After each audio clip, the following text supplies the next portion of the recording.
독서는 다양한 기회를 낳는다. 삶에서 가족뿐 아니라 타인과 자신을 포함한 좋은 관계를 이루려면 시간과 노력이 필요하다. 그에 따르는 적은 노력으로 독서를 선택했다. 책이란 내가 알지 못하는 누군가의 일방적인 이야기를 전하는 도구다. 누군가와 서로 얼굴을 맞대고 이야기를 나눌 때 우리는 공감대를 형성하며 상대를 쉽게 파악할 수 있다. 하지만 한 손에 잡히는 책 한 권이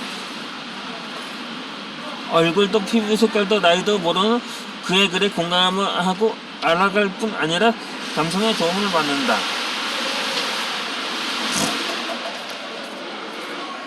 지방으로 이사를 마친 우리 부모는 아이들의 학교와 어린이집을 등록하며 새로 맞이한 터전에서 곧 뿌리를 내리고도 애썼다. 처음 한 달은 적응하며 경제적 해결책인 직업을 가지는 데 집중하는 시간을 보냈다.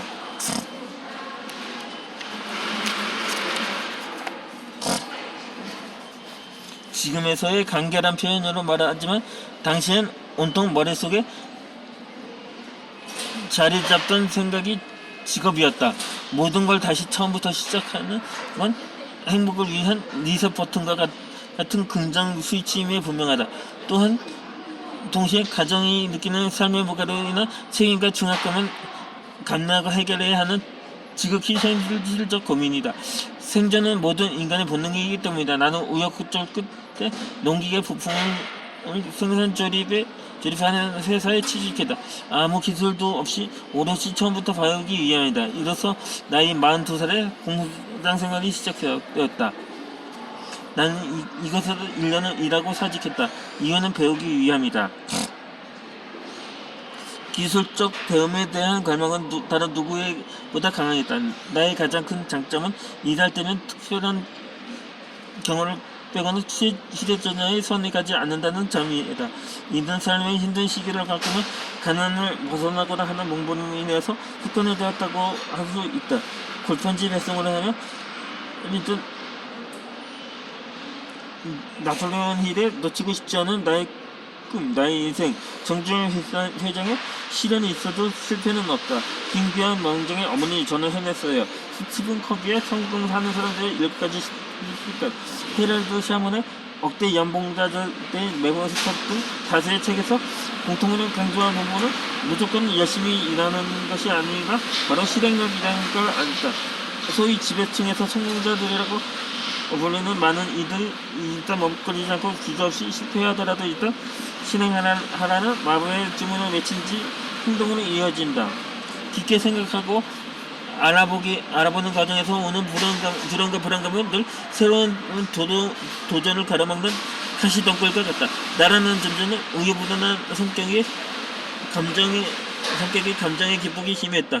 언제나 거절에 난감했고 그로 인해 타인들의 일까지 거절해야 할 때가 많았다. 책을 읽으며 이런 성격을 고치는 데 많은 도움을 받았고 자기 개발을 소홀히 하지 않은 적은 노력으로 변화해 나갔다.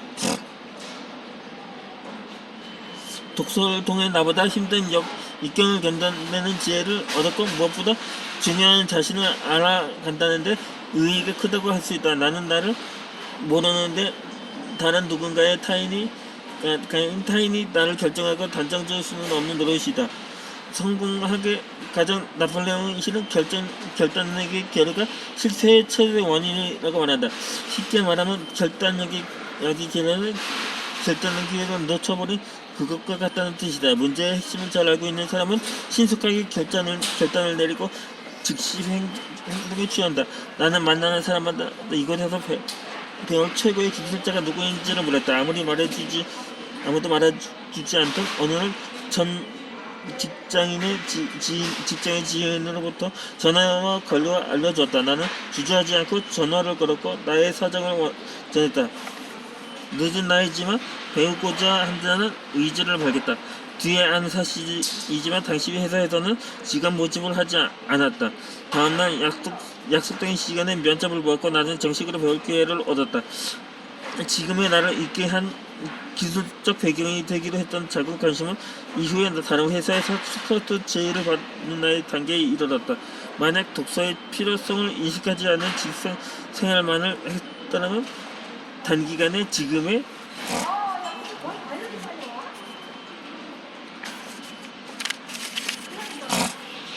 위치에 오르지 못했을 것이다. 기술은 경쟁력의 문제가 아니라 경험이다. 이 말은 스스로 만든 말이며 나에게 다짐하는 말이 되었다. 한 번의 경험도 소중하게 여기고 기록해서 실수를 최소화해야 한다. 기술은 원인을 분석 및 파악 후 같은 실수를 반복하지 말아야 한다. 독서의 꾸준한 습관은 분명 자신을 대하는 태도에서 변화가 일어나기 시작한다. 이러한 변화는 또 다른 습관을 만들며 나도 모르게 기회를 창출한다. 기회는 열정이라는 마음에 뜨겁게 달아오며 일에 대한 태도를 만든다. 태도는 또 다른 기회를 찾고 결과를 낳는다. 단순히 생각만으로 독서를 한다고 해서 삶이 바뀐다는 이런 설립되지 않는다. 하지만 실행을 하려 읽어나가기 시작하면 삶을 바라보는 기준에 나를 대입시켜 바라본다. 따라서 독서는 개인적 취미생활에서 벗어나 평생 습관으로 자리매김해야 한다. 나는 기계강을 본격적으로 배움과 동시에 읽은 김규환 명장의 어머니 저는 해냈어요를 읽고 다시 읽고 반복하며 그의 깊은 열정에 감동했다. 그리고 그와 같이 행동하기 시작했다. 내 기계에 두 손 모아 기도를 올리고 마음속으로 오늘 나와 함께 최선을 다하자고 외치며 일을 시작했고 가공 시간에 여유가 있기라도 하면 기계를 닦았다. 기계를 닦는 습관은 아마도 공군 기체정비 부사관 출신이라 몸에 습관적으로 배어 있다. 그래서인지 기계 고장 한 번 없이 정밀 가공에 문제가 없었다. 거처를 지방으로 옮겨 점차 안정을 찾아갔다. 아내 역시 회사에 입사해 부족한 가정경제에 보탬이 되려고 노력했다. 당시 아내의 회사는 직원이 대여섯 명 정도로 소규모였다. 원래는 항공 유통을 담당하다가 대기업에 납품하는 생산 제조업을 막 시작했다. 외국의 기계를 사들여 가공을 시작했다. 기계가 고장이 나거나 작동이 안되면 아내는 나에게 문의를 하곤 했다.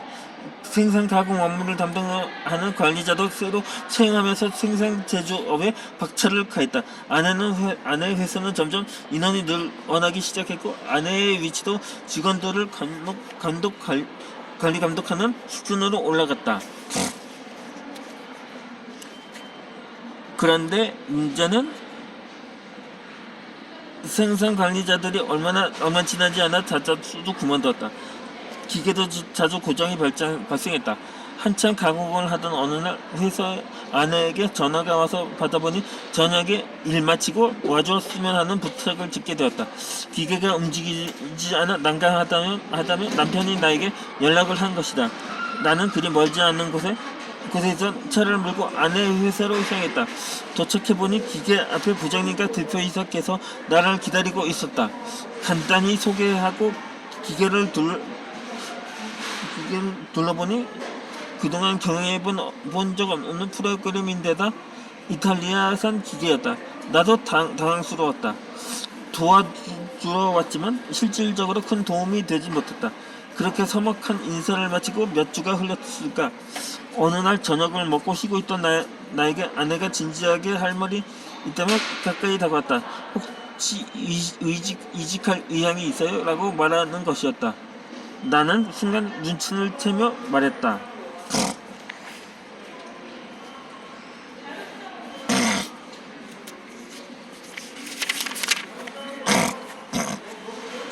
혹시 당신 회사로 내가 이직하라는 말이야?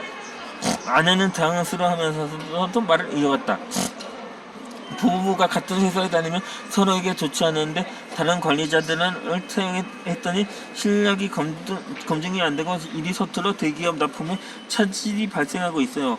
사실 사장님께서 진작부터 이야기가 나왔어요.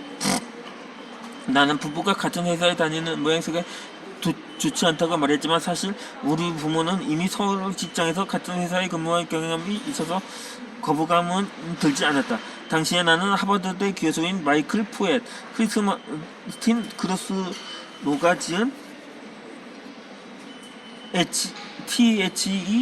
THEPATH를 읽고 있었다.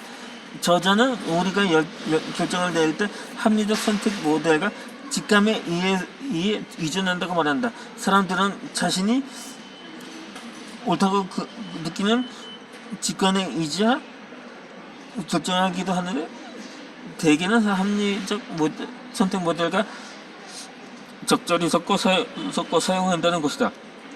즉 합리적으로 조사하다가도 옳다는 느낌을 따라간다고 말한다.